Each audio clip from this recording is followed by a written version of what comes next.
Alleluia, Alleluia, Alleluia,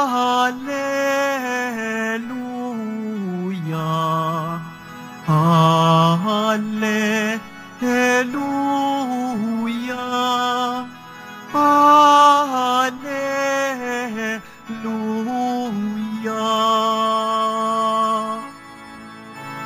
Kayo at ang Espiritu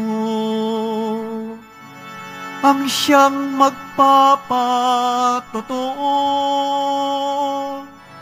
tungkol sa aral ni Kristo.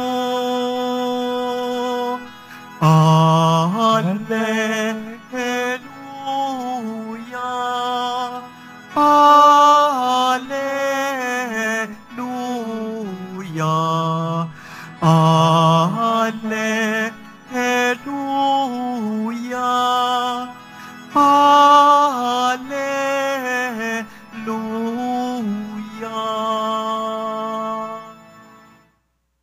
Sumainyo ang Panginoon. At sumayo rin. Ang mabuting balita ng Panginoon ayon kay San Juan. Papuri sa iyo, Panginoon. Noong panahong yun, sinabi ni Jesus sa kanyang mga alagad, ngunit ang patnubay, ang Espiritu ng katotohanan, ang paparito mula sa Ama. Susuguin ko siya sa inyo buhat sa Ama, at siya ang magpapatotoo tungkol sa akin. At magpatotoo rin kayo tungkol sa akin, sapagkat sa pasimula pa'y kasama ko na kayo. Sinasabi ko ito sa inyo upang huwag kayong mawalan ng pananalig sa akin. Palalayasin nila kayo sa mga sinaguga.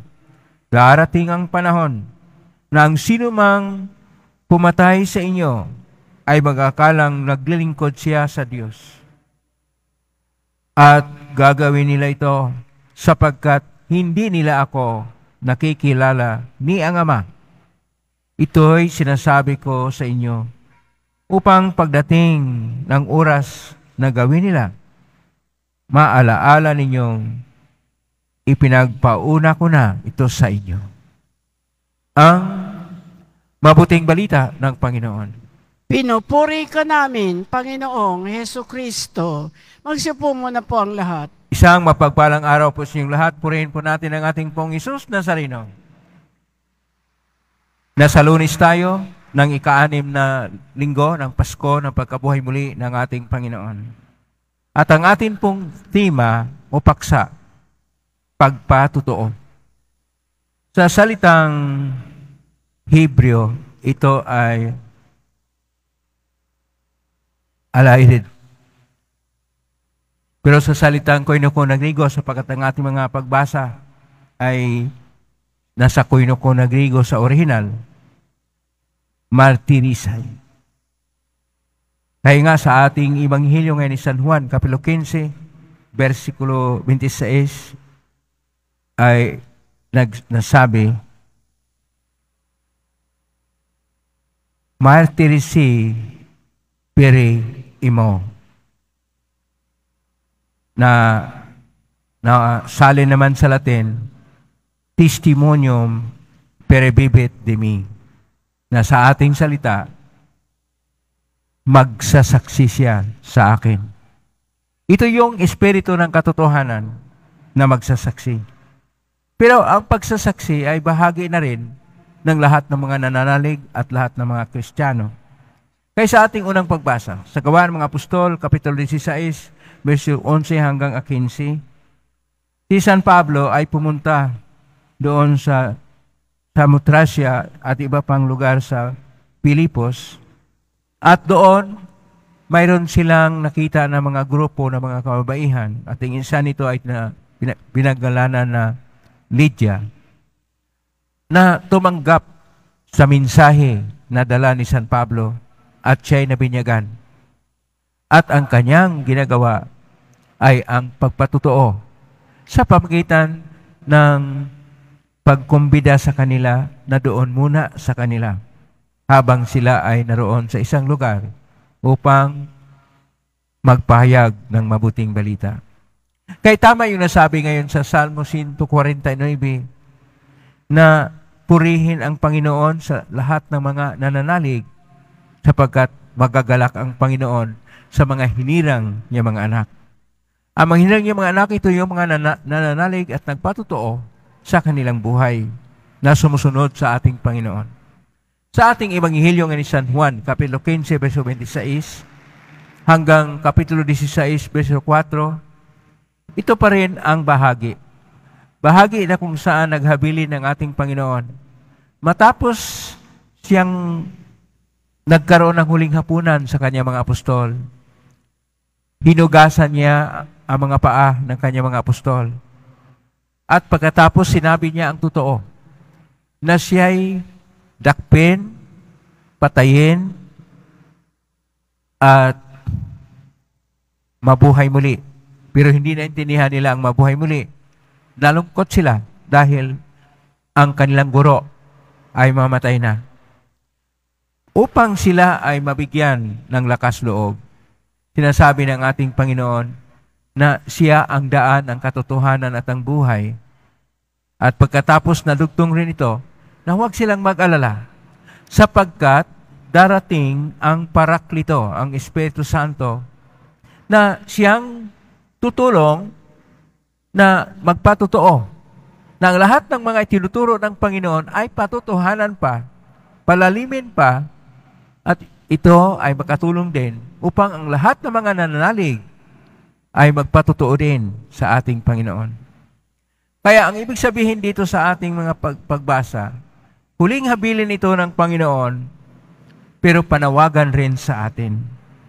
Panawagan sa atin sapagkat noong 3 ng Mayo, ngayong taon 2024, ang ating Santo Papa, Papa Francisco, ay sumulat ng isang sulat para sa mga kura paroko na kailangan sila nagagawa ng misyon sa pagdaloy ng sinodalidad ng isang sinodo na ginagampanan ngayon ng simbahan sa pamagitan ng pagpatotoo o pagsasaksi. Pagpatotoo na kung saan lahat tayo ay tinatawag. Lahat tayo ay kalahok sa misyon. Ang simbahan ay isang misyon na ibuklod at palaguin sa pamagitan ng pagkinig sa isa't isa.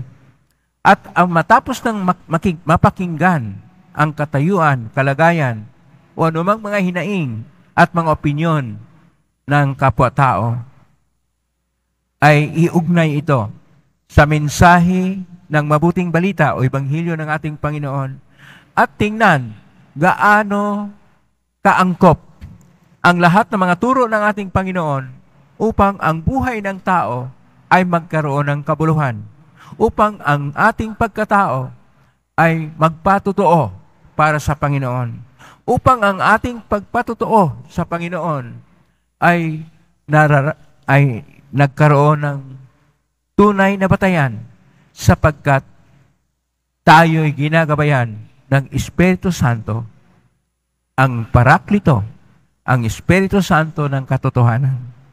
Kaya doon natin makita na totoo ang ating ipinapahayag dahil ito ay sa tulong, sa gabay, sa turo, at sa pagbibigay liwanag ng Espiritu Santo na Espiritu ng katotohanan.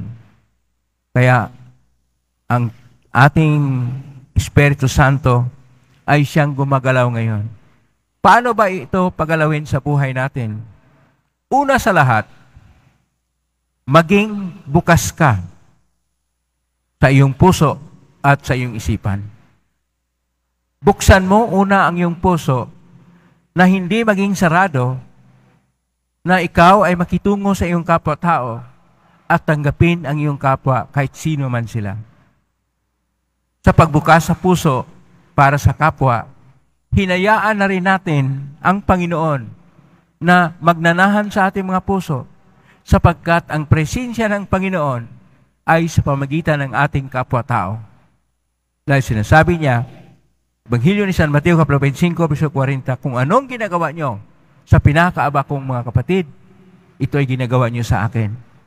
Kaya kapag natanggap natin ang ating kapwa-tao, lalo na ang mga nasa abang kalagayan at mga mahirap, ang ating tinatanggap sa ating mga puso ay ang presensya ng ating pong Isus Nazareno. Pupunta naman tayo sa isipan.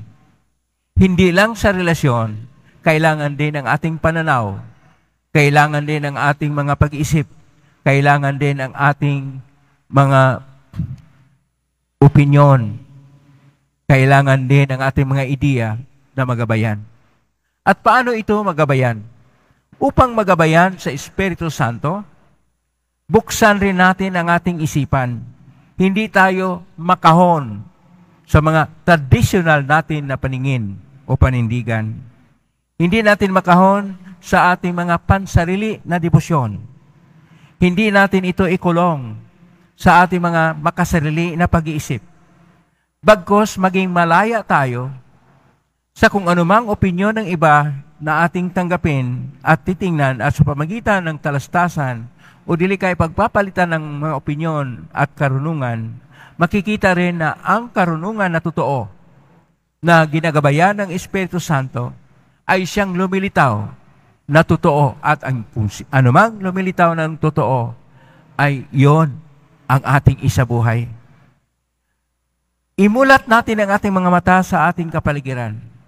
Bakit kaya tayo nagkaganito? Bakit kaya ang kalagayan natin ay ganito? Bakit naghihirap tayo? Bakit ginugulo ang buhay natin? Bakit kaya hindi tayo makapagsaksi ng malaliman sa ating Panginoon Diyos sa pamagitan ng magkaroon tayo ng magandang relasyon sa isa't isa na may pag-ibig at sa isang pag-iisip na tunay na Kristiyano sapagkat nababatay sa Ebanghelyo ng Panginoon ang ating mga pag-iisip. Dahil siguro tayo'y makitid sa ating pagtingin. Nakita natin ang kalagayan sa ating kapaligiran, nagbulag-bulagan lang tayo. Nakita natin ang problema, hindi natin tinatanggap ang problema at akala natin okay lang. O dili kaya, kung pupunta tayo kahit sa anong lugar, parang tinatanggap na natin na ganito, sapagkat ang akala natin yun na ay normal. Kailangan na ang lahat ng batayan ng ating nakikita sa kapaligiran ay ang Ebanghelyo ng ating Panginoon. Hindi ang opinyon ng iba. Hindi ang opinyon ng mga ilang grupo. Hindi ang opinyon ng mga kung anong partido. Kung namumuno man sila, o may kapangyarihan man sila, hindi ang kailang opinyon ang siyang tunay na batayan ng ating paningin, pagtingin, pag-unawa, pag-analisa sa ating nakikita, bagkos ang Ebanghelyo ng ating Panginoon. Upang tayo magkakaisa sa katotohanan. At hindi po natin maisabuhay ang katotohanan kapag hindi natin ibatay ang ating pananaliksik, ang ating pag-aaral, ang ating pagkritika sa mga nangyayari sa kapaligiran sa pamagitan ng batayan ng Ebanghelyo ng ating Panginoon. Napakahalaga ang Ebanghelyo ng ating Panginoon na ating isabuhay upang lahat ng ating kilos, upang lahat ng ating ginagawa, upang ang lahat ng ating pananaw sa buhay ay ayon sa turo ng Panginoon. At tayo ay mamuhay sa matuwid, mamuhay sa katarungan, mamuhay sa kapayapaan, mamuhay sa pagkakaisa, mamuhay sa pagmamahalan na siyang utos ng ating Panginoon. Ito ang narapat nating gawin. Hindi kung ano-ano mga doktrina, mga ideya at opinyon na hindi nakapaghatid ng saysay ng buhay at hindi ayon sa Ebanghelyo ng Panginoon. Magkaisa tayo. Tibayin pa natin ang ating pagkakaisa na ang batayan ay ang ating pagpatutuo sa ating pananalig sa Diyos. at ang ating pagkakaisa ay binabatay natin sa Ebanghelyo ng ating Panginoon upang ang ating Panginoon Diyos ay siyang Panginoon sa ating mga puso, sa ating buhay. Amen? Purihin natin ang Diyos.